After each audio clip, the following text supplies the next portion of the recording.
The text arrived at 11:47 p.m. on a Tuesday. Derek, big news. I'm being promoted to Senior VP of Operations at TechCore Industries. Mom's throwing a celebration dinner Saturday at the Heights. Jennifer Walsh, my CEO, will be there. Don't come. You'll embarrass me in front of her. I stared at the message on my phone, sitting in my home office in Palo Alto. Through the window I could see the lights of Stanford campus in the distance. On my desk sat a Crystal Award, Forbes 30 Under 30 Enterprise Technology 2019. I typed back, "Congratulations on the promotion." "Derek, I'm serious, Marcus. This is the biggest moment of my career. Walsh doesn't know our family has a failure. Let's keep it that way." I set the phone down and returned to the acquisition proposal on my screen. A Fortune 100 company wanted to buy my cybersecurity firm, DataShield Solutions, for $340 million. My CFO Rachel had sent the revised terms an hour ago. "Rachel, they're at $340 million cash, plus earn-out provisions that could push it to $400 million. Your call, but this is a strong offer." I'd built DataShield from my Stanford dorm room 8 years ago. We now secured networks for 47 Fortune 500 companies, employed 280 people, and generated $89 million in annual revenue. Our AI-powered threat detection system had become the industry standard. Jennifer Walsh's company, TechCore Industries, was one of our largest clients. They'd been using DataShield's enterprise security platform for 3 years, paying us $4.2 million annually. But my family didn't know any of this. Growing up, Derek was the golden child. 3 years older, Stanford MBA, recruited straight into TechCore's leadership development program at 24. By 28 he was a director. Now at 31 he was being promoted to Senior VP. I was the disappointment. I dropped out of Stanford after 2 years to build my company. Mom cried for a week. Dad refused to speak to me for 6 months. Derek told everyone I'd thrown my life away for some tech fantasy. "You're not Steve Jobs, Marcus," he'd said at Thanksgiving 2016. "You're just another dropout who's going to fail." At family dinners they asked Derek about his corner office, his stock options, his meetings with Jennifer Walsh. They asked me when I'd get a real job. I stopped attending most family events in 2019. It was easier than explaining that I was too busy running board meetings, closing contracts, or flying to DC to brief congressional committees on cybersecurity threats. My chosen family became my team. Rachel, my CFO, who'd left Deloitte to join me when we were just 12 people in a WeWork. James, my CTO, who'd been my roommate at Stanford and co-founded DataShield with me. Lisa, our VP of Sales, who'd helped us land our first Fortune 500 client. They knew what I'd built. They knew what it meant. But Jennifer Walsh knew too. She'd been one of our early champions, pushing TechCore's board to sign with DataShield when we were still a startup. We'd had coffee together quarterly for 3 years, discussing security strategy and industry trends. She'd written a recommendation that helped us secure a $50 million Series C funding round. "Your brother works for you?" she'd asked once, seeing Derek Chin on TechCore's employee list during a security audit. "He doesn't know I own the company," I'd said. "We're not close." She'd raised an eyebrow but didn't push. Jennifer Walsh hadn't built a $12 billion company by not understanding complicated family dynamics. On Wednesday Mom called. "Derek told me about his promotion," she said. "We're so proud. He's going to be the youngest Senior VP in TechCore's history." "That's great, Mom. Jennifer Walsh will be at the dinner. Can you imagine? The CEO of a Fortune 500 company at our family event. Derek's made it, Marcus. He really has. I'm happy for him." "We're not inviting you," she continued. Derek was very clear. He can't have you there looking unsuccessful in front of his CEO. "You understand." "I understand. Maybe if you'd stayed in school. If you'd gotten a real job instead of chasing pipe dreams." I let her talk. I'd heard it all before. After she hung up, Rachel messaged me. "Rachel, board meeting moved to Friday. Also, Walsh's office confirmed she's attending TechCore's leadership event Saturday. Should I mention you'll be in the same city?" "Marcus, no need." Thursday brought more family texts. Aunt Linda, family group chat. So excited for Derek's celebration. A Senior VP at 31. And meeting Jennifer Walsh. Uncle Robert, Derek's going places. Real corporate success. Cousin Amy, Unlike some people who dropped out and disappeared. Derek, thanks everyone. This is what happens when you commit to excellence and don't take shortcuts. I muted the chat and returned to work.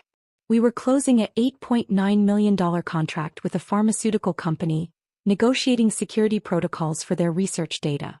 Friday's board meeting ran long. We discussed the acquisition offer, international expansion, and Q4 projections. When we finished, Rachel pulled me aside. You're really not going to tell your family? Why would I? Because they're cruel to you. Because they think you're a failure. Because walking into that dinner would. Would what? Prove something? I don't need their validation, Rachel. I have a company that works. A team that believes in what we do. That's enough. She studied my face. Is it? I didn't answer. Saturday arrived. The dinner was scheduled for 7 p.m. at the Heights, an exclusive restaurant in San Francisco's financial district. Private dining room, carefully curated guest list, my family's chance to impress Jennifer Walsh. I spent the afternoon in my Palo Alto office reviewing contracts. At 6:15 p.m. my phone rang. Jennifer Walsh. Marcus, I'm so sorry. I just realized your brother's promotion dinner is tonight. I had no idea you were his brother when I accepted the invitation. It's fine, Jennifer. Congratulations to Derek. Will you be there? I wasn't invited. Silence. Marcus. It's complicated. Family stuff. Don't worry about it. I'm worrying about it. This feels wrong. Jennifer, Derek's worked hard for this promotion. He deserves to celebrate. Just, maybe don't mention Data Shield. You're protecting him. I'm avoiding drama. She sighed. You're a better person than I am. But Marcus? I'm not going to lie if asked directly. Your company is too important and you've earned the recognition. After we hung up, I sat staring at my computer screen. Then I called James. Want to grab dinner tonight? Can't, man. Actually heading to TechCore's thing. Walsh invited the whole leadership team since we're their security vendor. Wait, isn't that your brother's promotion? Yeah. Oh shit. Does he know you own Data Shield? No. This is going to be spectacular. I'm bringing popcorn. At 6:45 p.m., I was still working when Rachel appeared in my office doorway. I laid out your suit. The navy one. And I booked you a car. Rachel. You're going. I've worked for you for 6 years, Marcus. I've watched your family treat you like garbage while you built something incredible. You're going to that dinner. I don't need to prove anything. This isn't about proving anything. It's about not letting them erase you. You exist. What you've built exists. Stop hiding. 20 minutes later, I was in the back of an Uber wearing my navy suit and feeling absurd. I texted Jennifer. Marcus, I might stop by after all. If that's okay. Jennifer, more than okay. I'll save you a seat. The Heights occupied the top floor of a glass tower overlooking the bay. I arrived at 7:23 p.m. Through the windows of the private dining room I could see my family. Mom in her best dress. Dad looking proud. Derek at the head of the table gesturing animatedly. And Jennifer Walsh listening politely, wine glass in hand. I stood in the hallway watching. I could still leave. I could go home, finish reviewing the acquisition terms, pretend this dinner wasn't happening. My phone buzzed. James, with photo of the dining room, your brother just told Jennifer Walsh about his vision for corporate success. She's trying not to laugh. Get in here. I walked to the entrance. The maitre d' checked his list. Name. Marcus Chen. I'm Derek Chen's brother. He frowned. I'm sorry, sir. You're not on the list. I know. But Jennifer Walsh invited me. He glanced toward the dining room, uncertain. Before he could respond, Jennifer appeared in the doorway. She must have seen me from her seat. Marcus. You made it. She crossed the hall and hugged me. Come in, please. The maitre d' stepped aside. As we entered the private dining room, conversations died. Mom's fork stopped halfway to her mouth. Dad's eyes widened. Derek, mid-sentence in some story, went silent. Everyone, Jennifer said warmly, I hope you don't mind, but I invited Marcus to join us. He's an old friend. Derek found his voice first. Marcus? What are you doing here? I told you not to come. Jennifer invited me, I said quietly. Jennifer doesn't. Derek turned to his CO. I'm sorry, Ms. Walsh. My brother wasn't on the list for a reason. He's not really part of the corporate world. I didn't want him to feel out of place. Derek, Jennifer interrupted gently. Marcus and I have known each other for years. You what? Mom stood up. I'm so sorry, Ms. Walsh. Marcus should have explained that he wasn't invited. He dropped out of Stanford years ago. He doesn't understand professional environments. I stayed silent, watching Jennifer's expression shift from polite to something colder. He dropped out of Stanford? Jennifer repeated. To chase some tech startup fantasy, Dad added. Never amounted to anything. We're embarrassed, honestly. Derek's the successful one. That's why we didn't want Marcus here tonight. I see, Jennifer said. Marcus, why don't you sit here? She gestured to an empty seat beside her at the head of the table, directly across from Derek. Jennifer, really, Derek said. You don't need to be polite. Marcus can leave. This is my promotion dinner. Oh, I'm not being polite. Jennifer's voice had an edge now. Marcus, please sit down. I sat. The room felt frozen. Aunt Linda leaned toward Mom, whispering just loud enough to hear. Why is the CEO being so nice to him? This is awkward. Derek tried to recover. So Ms. Walsh, as I was saying about TechCore's Q4 strategy. Actually, Derek, I'm curious about something. Jennifer turned to me. Marcus, how's DataShield doing? I haven't had a chance to ask. The room went silent. DataShield? Mom asked. What's that? Marcus's company, Jennifer said casually. DataShield Solutions. We've been using their cybersecurity platform for 3 years. They're one of our most critical vendors. Derek's face went pale. Marcus's company? You didn't know? Jennifer looked genuinely surprised. DataShield is one of the premier cybersecurity firms in the country. They secure networks for 47 Fortune 500 companies, including TechCore. That's impossible, Derek said. Marcus doesn't have a company. He's a dropout who built a $340 million enterprise from his Stanford dorm room, Jennifer finished. Marcus, you don't talk about your work much, do you? I met her eyes. Not with family. $340 million? Dad's voice cracked. That's the current acquisition offer according to TechCrunch, Jennifer continued. Though I told Marcus he should hold out for more. DataShield's AI threat detection system is revolutionary. We pay them $4.2 million annually and it's worth every penny. Mom's wine glass slipped from her fingers, splashing red across the white tablecloth. Derek stared at me. You own a security company? I do. The one that we use at TechCore? Yes. For 3 years. Yes. His face cycled through emotions, confusion, disbelief, horror. We've been paying you millions? TechCore has been paying my company millions for security services, I corrected. Yes. Aunt Linda spoke up. But you dropped out. You disappeared. You don't even have a degree. I don't need a degree, I said quietly. I have 280 employees, 9 patents and enterprise contracts with nearly 50 Fortune 500 companies. Why didn't you tell us? Mom demanded. You never asked. You decided I was a failure. I didn't see the point in correcting you. Jennifer leaned forward.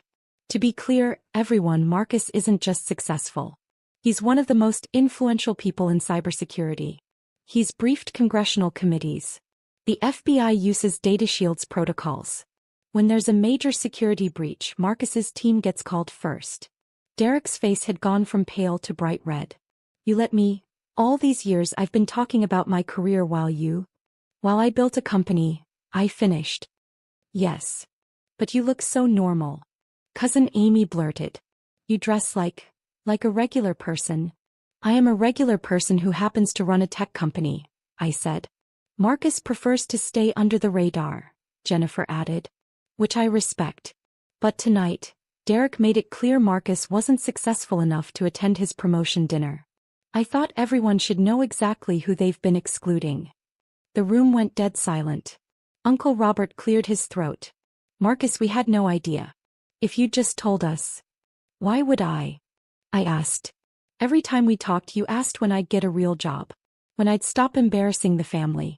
Why would I share something important with people who'd already decided I was worthless? We didn't decide you were worthless, Mom protested. We were concerned. You dropped out of Stanford to build something that now employs 280 people and secures data for millions of users. But you didn't ask about that. You asked when I'd give up my pipe dream. Derek's hands were shaking. I told Jennifer Walsh my brother was a failure. You did, I confirmed. I told my CEO, the CEO of a company that pays your company millions, that you were an embarrassment. You did. Oh my God. He put his head in his hands. Oh my God. Jennifer's expression was unreadable. Derek, you're being promoted to Senior VP of Operations. Part of that role is vendor management and strategic partnerships. DataShield is one of our top 5 critical vendors. Did you really not know who owned the company? No. The contracts just say DataShield Solutions. Kyo Marcus Chin. I didn't connect. Our last name is Chin, I said. It's not that uncommon. But you never said anything. You let me think. I let you think what you chose to think, I interrupted. I never lied. I just didn't correct your assumptions. Dad found his voice. Marcus, this is a lot to take in. Why didn't you tell us about your success? Because it wasn't about you, I said simply. I built DataShield because I saw a problem that needed solving. I hired people who believed in the mission. We did the work. That was enough. But family should know. Family should support each other, I cut in. Family shouldn't tell someone they're an embarrassment. Family shouldn't uninvite someone from celebrations because they might look unsuccessful. You made it clear I wasn't welcome unless I met your definition of success. So I stopped trying. Jennifer stood up. I think I'm going to step outside for a moment. This seems like a family conversation. Marcus, walk with me. We left the dining room. In the hallway she turned to me. That was brutal. I didn't mean for you to. You didn't do anything. They did this to themselves. She paused. For what it's worth, you handled that with more grace than I would have. I'd have brought printouts of your Forbes profile and thrown them on the table. I laughed despite myself. That's why you're a CEO and I prefer staying behind the scenes. You're a CEO too, Marcus. A damn good one. Don't let them make you forget that. When we returned to the dining room 10 minutes later, the energy had completely changed. My family sat in stunned silence. Derek was staring at his phone, apparently having Googled me. His face was ashen. Forbes 30 under 30, he read aloud. Congressional testimony on cyber threats. 9 patents. $89 million in annual revenue. He looked up at me. This is all real? Yes. You've been this successful for years and you never said anything? Would you have believed me? Or would you have found a way to diminish it? He didn't answer. Mom tried a different approach. Marcus, sweetheart, we're your family. We should be celebrating your success together. Why don't you tell us about your company? Because 3 hours ago you told me I wasn't welcome at this dinner. Because I'm tired of performing for people who've already decided who I am. But we didn't know. You didn't ask. That's the point. I stood up. Jennifer, thank you for inviting me. Derek, congratulations on your promotion. You've worked hard for it. I hope you enjoy the rest of your evening. I turned to leave. Marcus, wait, Derek said. I owe you an apology. A massive one. I've been horrible to you. For years. Yes, you have. I thought I was the successful one. I thought I'd made it and you'd failed. I was wrong. You weren't wrong about your success, I said. You are successful. Senior VP at 31 is impressive. You just didn't need to stand on my neck to reach it. His eyes filled with tears. Can we talk? Really talk? Not now, but soon. I considered. Maybe. But Derek? I'm not going to try to convince you I'm worth knowing. Either you figure that out or you don't. I'm done auditing for family approval.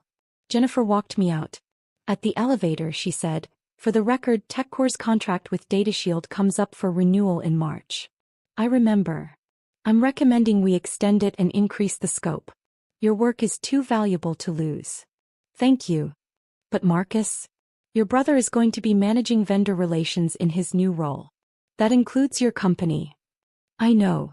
Are you okay with that? I'm okay with whatever happens. If Derek can be professional, we'll work together. If he can't, I have 46 other Fortune 500 clients. She smiled.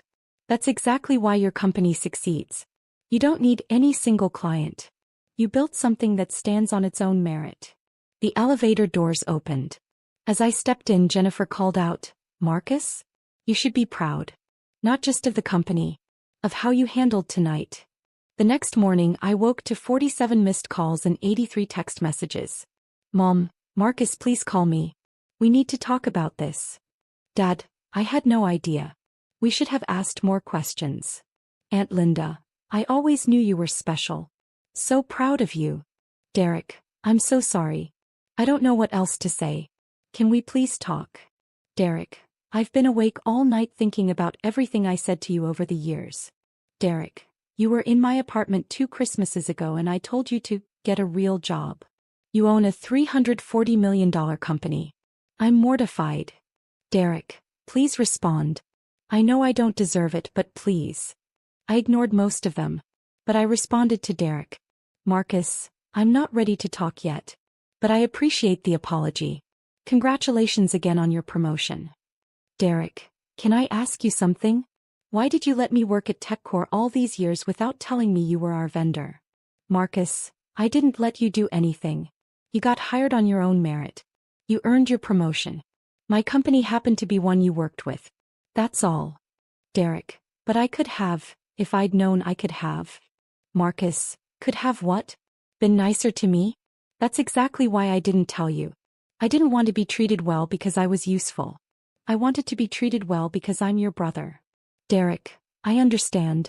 I'm sorry." Rachel called at noon. "The entire tech industry is talking about what happened last night. How does everyone know?" James posted a vague Instagram story about the most epic family dinner in tech history. People connected the dots. "You're trending on Twitter. Hashtag DataShieldVo is everywhere." "Great. Marcus, this is actually good PR. Everyone's talking about how humble you are, how you built success without bragging about it. Forbes wants to do a profile. TechCrunch wants an interview." "No. Marcus. I didn't go to that dinner to make a statement. I went because you pushed me and then Jennifer invited me. I don't need publicity. But the company could benefit. The company benefits from doing excellent work. That's enough." She sighed. "You're impossible. I'm consistent." On Monday, I returned to the office. Work continued. We finalized the pharmaceutical contract, reviewed Q4 projections and started discussions about the acquisition offer. At 3 p.m. my assistant buzzed. "Derek Chin is here to see you." "What?" "Your brother. He's in the lobby. Says he needs 5 minutes." I hesitated. Then, "Send him up." Derek entered my office looking like he hadn't slept in days. His suit was wrinkled, his tie loose. He stared around the space. The floor-to-ceiling windows, the Stanford engineering degree on the wall despite my dropout status. I'd finished it online in 2020. The awards and patents displayed on shelves. "This is your office?" "Yes. It's bigger than mine." "Derek. I'm not here to compete," he said quickly. "I'm here to apologize. Really apologize.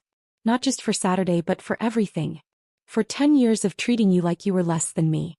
For assuming I knew better because I stayed in traditional corporate structure. For telling you to get a real job when you were building something incredible." I leaned back in my chair. "Okay. I talked to Jennifer this morning. She told me DataShield could have taken their business to any of our competitors, but you've kept TechCore as a client because we have a good working relationship. She said you've never once used your position as our vendor to make me uncomfortable or to reveal our connection. You just did good work and let me succeed on my own." "That's true." "Why?" "Because you deserve to succeed on your own merits. Your promotion is real, Derek. You earned it. I didn't want to take that from you." His eyes welled up. "I told you to stay home because you'd embarrass me. I told our family you were a failure. I spent a decade punching down at someone who was secretly more successful than I'll ever be, and you still protected my career." "I didn't do it for you," I said. "I did it because I'm not interested in revenge or one-upmanship. I built something I'm proud of. That was always the goal." He sat down without being invited. "Can I ask you something? When did you stop caring what we thought?" "Around 2018.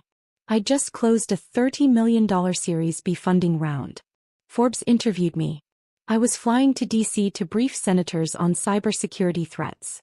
And I came home for Thanksgiving and Dad asked if I'd finally given up on the computer stuff and considered law school. I shrugged. That's when I realized you weren't ever going to see me. You were going to see your idea of me no matter what I accomplished. So you just let us think you were a failure? I stopped trying to convince you otherwise. There's a difference. Derek was quiet for a long moment. I want to do better. I know I don't deserve another chance, but I want to try. Can we start over? I don't know if we can start over, I said honestly. Too much has happened. But maybe we can start fresh. If you're willing to see me as I actually am, not as who you assumed I was. I am. I swear I am. Then we can try. He stood up relieved. At the door he paused.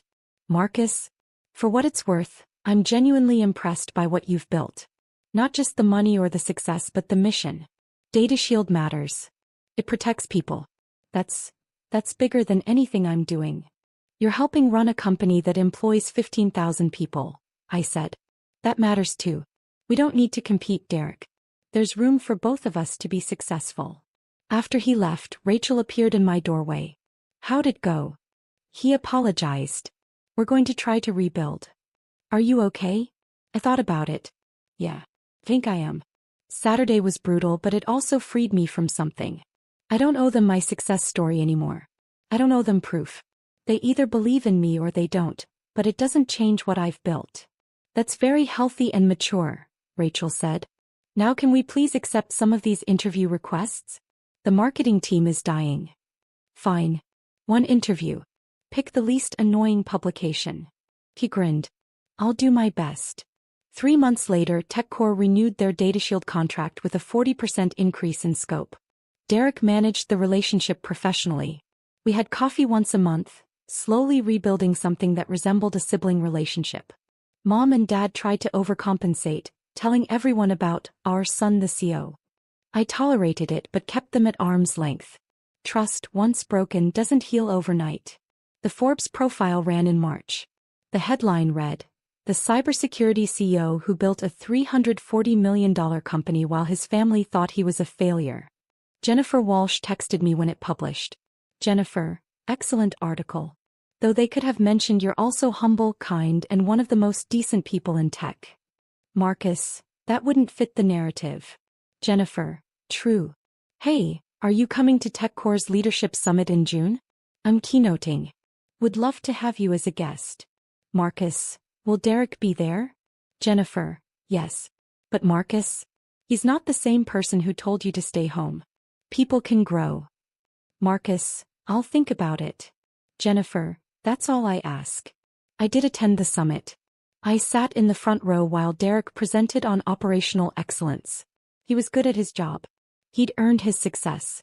Afterward, he found me in the lobby. Thanks for coming. You did well up there. I kept thinking about what you said. About how there's room for both of us to be successful. I'm trying to remember that. Good. We stood there awkwardly for a moment. Then Derek said, I told some of my team about you. About Data Shield. About what you've built. Not to brag or claim reflected glory, just to, I don't know, acknowledge that my brother is someone worth knowing. Thank you. Want to grab dinner? Not a family thing. Just us. I'll buy, since apparently I work for a company that pays your company millions. I laughed. Sure. Why not? As we walked out of the hotel, Derek said, Can I ask you something? Do you ever regret dropping out of Stanford? Taking the harder path? No, I said. I built exactly what I wanted to build. I did it my way with people I trusted. I have zero regrets. Even about us. About the family stuff. I considered. I regret that it took 10 years and a public confrontation for you to see me. But I don't regret protecting myself. I don't regret building something that didn't require your validation to exist. That's fair. We walked in silence for a bit. Then Derek said, I'm genuinely proud of you. I should have said that years ago. I'm saying it now. I appreciate that. Do you think we'll be okay? Eventually. I think we're figuring it out, I said. That's enough for now. And it was.